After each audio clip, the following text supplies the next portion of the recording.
Welcome back to Yang Daily. I'll be your host, Alex Cheney, bringing you all the Yang news you need to live your life right. You all probably don't remember, but this is a podcast you used to listen to way back like 4 days ago about news regarding Andrew Yang's policies. Rumors of my death have been greatly exaggerated. Again, I did warn the schedule would be rocky for a while, but I've got so much good news it's going to make you forget all about how disappointed you are in me.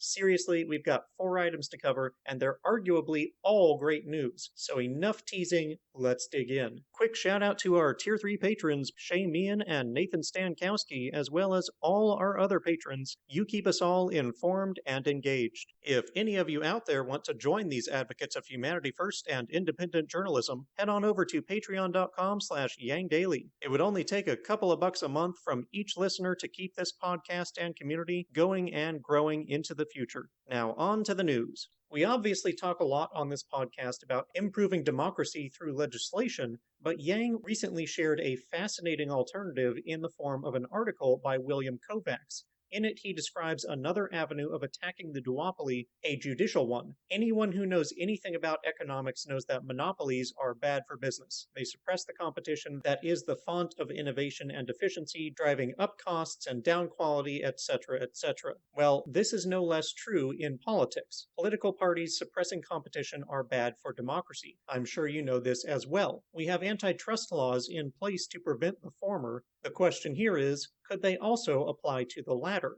Kovacs and many others believe so.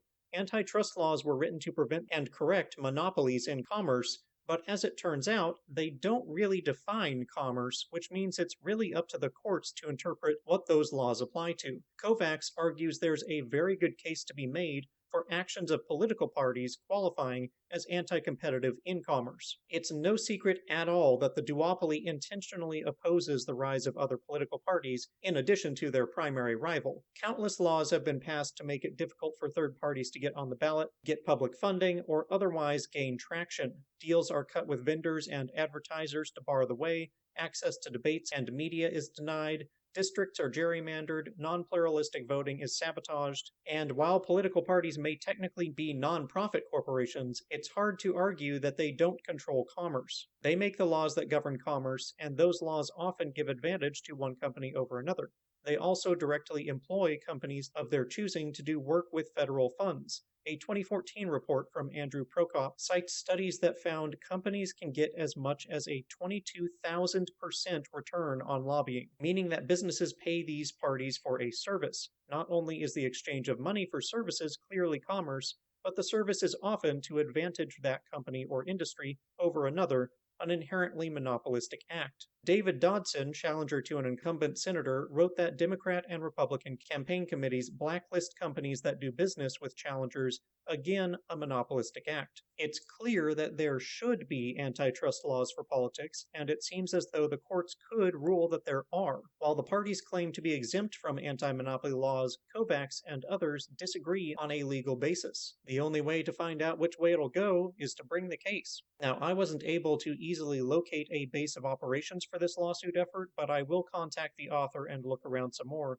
If I find an organization, I will let you know. If you find it before me, let us know. In the meantime, spread the idea around. We need to stop treating anti-competitive behavior in politics differently from economics. It is not okay, and it needs to stop. We need to stop it. Thanks to Killer Christie on Twitter for bringing this to Yang and my attention.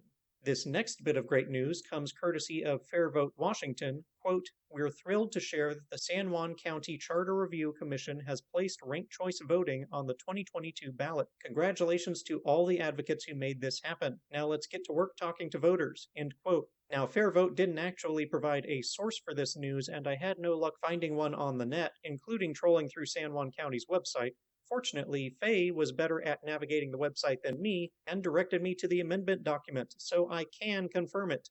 Kind of. After looking through the document, it appears Fair Vote slightly overstated the situation. The amendment appears to say that it will add RCV to the ballot after the bill is passed through the Washington state legislature that would permit localities to utilize RCV on their ballots. That state bill is still working its way through the House. And if you're wondering why I say it takes so long to make this short podcast, stuff like this is the reason. Lots of research and fact-checking is the price of trustworthy reporting. So if you live in Washington, as I do, or know someone who does, tell your state legislators to get SHB 1156 passed so we can improve our elections, and make sure to explain to the people in your life why RCV is important so that they can join you in advocating for it and make an informed decision when it's hopefully on the ballot next year.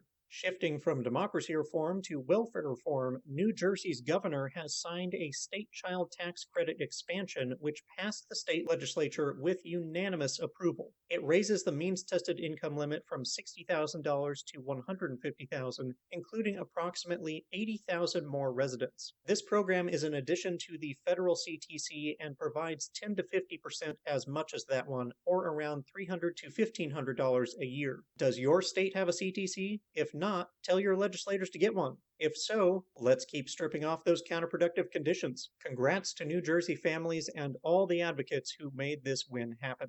And finally, a new study led by researchers at Washington and Appalachian State Universities using data from the Census Household Pulse Survey for the first 3 months of the new federal CTC's implementation found that the monthly payments had negligible impact on employment numbers and did allow many people to shift from private sector jobs to self-employment or nonprofit work. Those earning less than 50 grand annually saw the biggest increase. The share of those employed went from 13% to 16%, a massive 23% increase in entrepreneurship. Yes, I can count, that's a percent over percent. The survey also found that adults were far less likely to list childcare as a reason for unemployment, dropping from 26% to below 20%, a 30% decline in childcare-induced unemployment. Over 60% of those earning less than $50,000 reported using the CTC on food, while over 20% used it on other essentials. Those earning over $150,000 were more likely to save or invest the money. That increase in entrepreneurship is enormous for the amount of income investment. More small business, all else being equal, means more competition, fair pricing, innovation, flexibility, locality, and general prosperity. Imagine if this were expanded to everyone.